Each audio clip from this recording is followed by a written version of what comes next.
नमस्कार मित्रांनो, मंथन चॅनलमध्ये आपलं स्वागत आहे।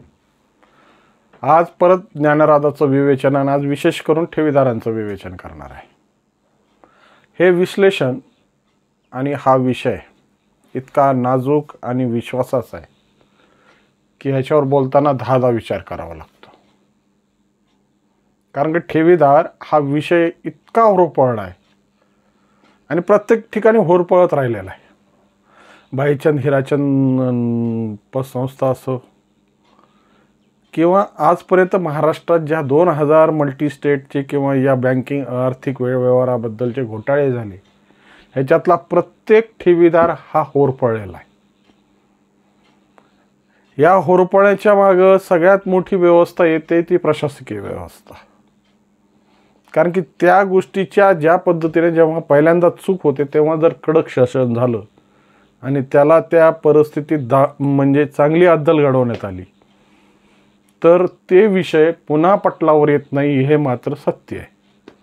परंतु या गोष्टीत कधीही प्रशासनानं या बाबतीतली कठोर पावलं किंवा या पद्धतीची अद्दल आजपर्यंत घडवली नाही। त्यामुळे घोटाळेबाजांना तो मिळालेला वाव आहे, हा वाव प्रत्येक क्षेत्रात वावरतोय।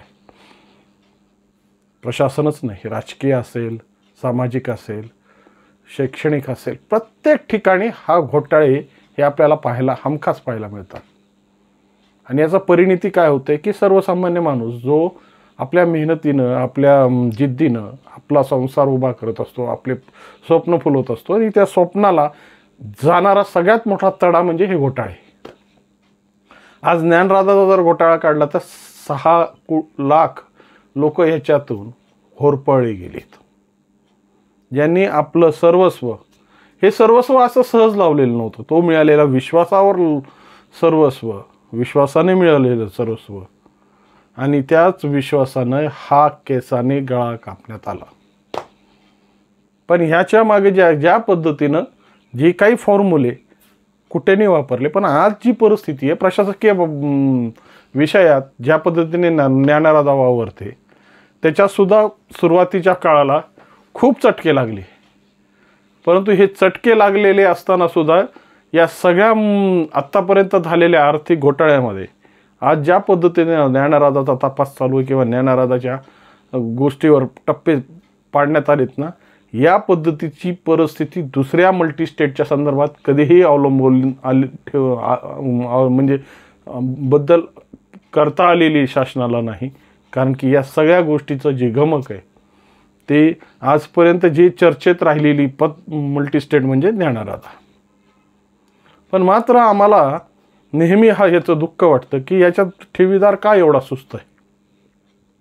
कारण की ठेवीदारांपासूनच्या माध्यमातून जी उर्मी पाहिजे, जी ऊर्जा पाहिजे, जी काही ह्याच्याबद्दला आक्रोश पाहिजे, सुरुवातीच्या काळाला हे सगळं आम्हाला खूप चांगल्या पद्धतीने अनुभवायला मिळालं।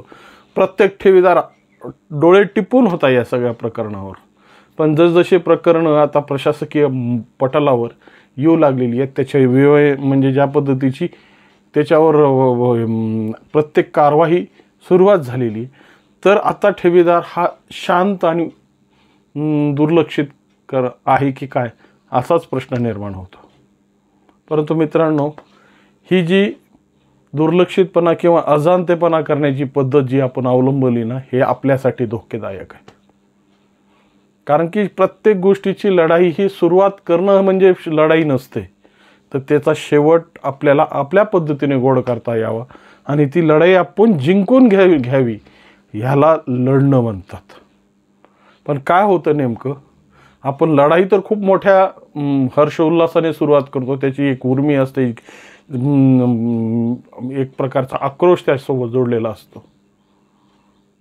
पण जेव्हा आम्ही त्याला मधल्या टप्प्यात म्हणा किंवा ज्या पद्धतीने याची प्रक्रिया सुरू होते तेव्हा आपलं बळ नेहमी कमी होतं आणि यामुळंच हे सगळे प्रकार आम्हाला नेहमी आमच्या हाती फलित प्रमाणे का लागले नाहीत। कारण की ह्याच्या ज्या ठिकाणी आपल्याला पूर्णपणे काम करायची गरज असते त्या ठिकाणी आपण संत होऊन जातो, शांत होऊन जातो। आणि आज तीच परिस्थिती या ज्ञानराजाच्या बाबतीत आलेली आहे। कारण की ज्या पद्धतीनं आता व्यावसायिकाची निर्मिती झाली, व्यावसायिकांनी प्रक्रिया सुरू केली, आता वर्ग याचा तपास CIDकडे वर्ग झालेला आहे. त्यामुळं CIDने आपल्या आपल्या पद्धतीनं कामाच्या सुरुवाती केल्यात. EDचे काम तिकडं चालू आहे, SITचं काम चालू आहे. म्हणजे किती स्तरावरही या ज्ञानराजाच्या स्क्रुटन्या चालू आहेत हे आपल्याला प्रथमदर्शनीय पाहायला मिळतं. आणि वास्तविक स्वरूपात आता ज्या पद्धतीची परिस्थिती, कारण की आतापर्यंत ज्या पद्धतीनं मल्टीस्टेट आपल्या पतसंस्थाच्या व्यावसायिकामध्ये आलेल्या पतसंस्था पुन्हा सुदृढ करून त्याच्यावर संचालक मंडळ निर्माण करण्यात आलं, त्या पद्धतीने आता ज्ञानराजाच्या ज्या पद्धतीनं घोटाळे यांनी कुठे बंधूंनी केले, कुठे फॅमिलींनी केले, ती आता घोटाळे सगळे आता अत्यारीत येऊन MPID ॲक्टनुसार त्यांच्या पुढील कारवायासाठी त्यांच्या प्रस्तावित सुरू आहेत. पण ह्याच्यात सर्व बाजूने ज्या पद्धतीचा पाठपुरावा करायला पाहिजे, ज्या पद्धतीने मी याच्यावर विषय मार्गस्थ केला पाहिजे, त्याबद्दल आम्हाला अजूनही ती सकारात्मकता ठेवीदारांकडून दिसली नाही की या बाबतीत ह्या पद्धतीचा विषय चालू आहे. अहो, व्यक्तिगत गोष्टीसाठी सगळेच लढतात आणि व्यक्तिगत प्रश्न हे कोर्टात मांडून तुम्ही मोकळेही झालात. पण वास्तविक स्वरूपात जेव्हा सांघिक लढाई असते ना, त्यातला प्रत्येक सैनिक हा तेवढा मजबूत पाहिजे. पण आज सांघिक लढाई ही प्रशासनाशी लढायची आपल्याला, कारण की या सगळ्या गोष्टीची एक ना एक माहिती, एक ना एक घेतलेली निर्णय प्रक्रिया हे आज प्रत्येक ठेवीदारापर्यंत माहीत असणं गरजेचं आहे. त्यामुळं आम्ही आमच्या पद्धतीनं ही लढाई आम्ही यूट्यूबच्या माध्यमातून सुरू ठेवलेली. वास्तविक परिस्थितीत खूप जण विचारतात की सर तुमचे किती पैसे आहेत, तुमचा काय संदर्भ आहे, तुम्ही एवढं अट्टहासानं का म्हणता. अहो मित्रांनो, आम्ही ज्या पद्धतीच्या भूमिकेत आहोत त्यात समाजाचा एक आरसा म्हणून आम्हाला पाहिला जातं. आणि आरशानं जसं चित्र दाखवलं तसं समाज त्याच्या चित्राचं चित्रीकरण करून समाज व्यवस्था चालत असते. मग ह्या आरशाचं काम आहे की तुम्हाला तुमची सत्य परिस्थिती दाखवणं. ज्या पद्धतीने घोडे कुठं अडतायत, घोडे कुठं पेंड खात आहेत, घोडे कुठं चरतायत, ही सगळ्या गोष्टी आम्हाला मांडणं गरजेचं आहे. आणि वास्तविक सत्यामध्ये हे तुमच्या हितासाठी आहे. कारण की सगळ्यात मोठी मराठीत एक म्हण आहे, झोपलेल्याला उठू शकतो पण झोपेचं नाटक करणाऱ्याला उठू शकत नाही.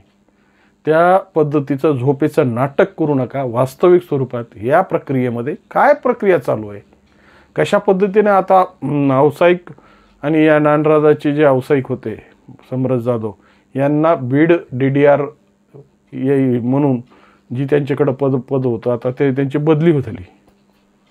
ही बदली झाल्यानंतर आता त्यांना संभाजीनगरचा चार्ज मिळाला. परंतु आपल्याला प्रयत्न करावे लागेल की ते जरी संभाजीनगरला गेले तर ज्ञानराजाचा चार्ज त्यांच्याकडून काढण्यात येऊ नये. कारण की हे या माणसाला सगळं ब क ड पर्यंत हा माणूस आला, तर हा माणूस आता पूर्ण यज्ञ श पर्यंत सगळ्या प्रवासाला पूर्णत्व त्याला कडं न्यावं. आणि हे जर समरथ जाधव साहेब जर त्या प्रकरणात राहिले तर खऱ्या अर्थानं या प्रक्रियेला अजून वेग येईल. कारण की सुरुवातीची उजळणी त्यांना चांगल्या पद्धतीने पाठ झाली. नंतरही तो जो प्रवास चालणार आहे त्या प्रवासाला त्याला वेग देण्यासाठी यांना ड करत बसायची गरज नाही. ते जे आहेत पुढचे म्हणजे वर स्वर व्यंजन ते पूर्णपणे चांगल्या पद्धतीने गिरू शकतील. त्यामुळं आता या ठेवीदारांना खऱ्या अर्थानं ह्याच्यात बळ आणून या सगळ्या प्रकरणावर आपली प्रतिक्रिया आणि आपलं लक्ष हे असणं गरजेचं आहे. त्यामुळे एकमेकावर आरोप करून, एकमेकावर उणे काढून, एकमेकाची टांग खिचून हे गोष्ट सुटणार नाही. तर खऱ्या अर्थानं सगळ्याच ठेवीदारांना आपल्यासाठी लढायचं आहे. आपण काही या यज्ञात जे आपण आहुत्या दिल्यात त्याला पूर्णत्वाला नेऊन ते सफल यज्ञ करायचं, एवढीच विनंती. नमस्कार.